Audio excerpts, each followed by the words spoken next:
Story telling టైంలో మరి ఒక కథ సమయస్ఫూర్తి. దీన్ని కొమ్ముల వెంకట సూర్యనారాయణ గారు చెప్పారు. ఏంటిదంటే, ఒకసారి అష్టదిగ్గజాలలో కొలువైన నిండు సభలో తెనాలి రామలింగడిని ఇరుకున పెట్టాలని శ్రీకృష్ణదేవరాయలు ఏ రామలింగ అన్నాడంట.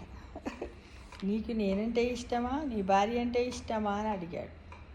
దానికి రామలింగడు ఏమాత్రం తడుముకోకుండా, మీరిద్దరి సంగతి ఏమో కానీ నాకు మాత్రం స్త్రీ అంటే ఇష్టం. స్త్రీ అంటే రెండు స్త్రీలంటే ఇష్టము అన్నాడు.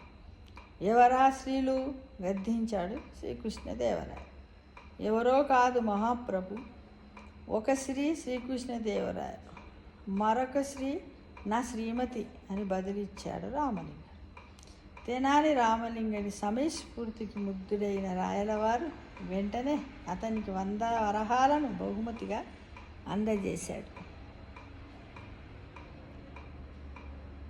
వాటిని అందుకుంటూ రామలింగడు, చూశారా మహారాజా, ఈ 2 స్త్రీల వల్ల మరో స్త్రీ వచ్చి చేరింది, అదే లక్ష్మీదేవి అనేసరికి ఆనందంతో అతడిని ఆలింగనం చేసుకున్నాడు శ్రీకృష్ణదేవరాయలు. అంటే ప్రతి మనిషి ఎక్కడ ఉన్నప్పటికీ కూడా కొంచెం సమయస్ఫూర్తి, చమత్కారం ఉన్నట్టయితే మనం ఆనందోత్సాహాలతో ఉండొచ్చు అని చెప్పడానికి. అంటే భయపడకూడదు, జంకకూడదు, సహనం ఓర్పుతో ఈ విధంగా చక్కటి సమాధానాలు ఇవ్వచ్చు అని ఒక నిదర్శనం అన్నమాట. ఇదే సమయస్ఫూర్తి.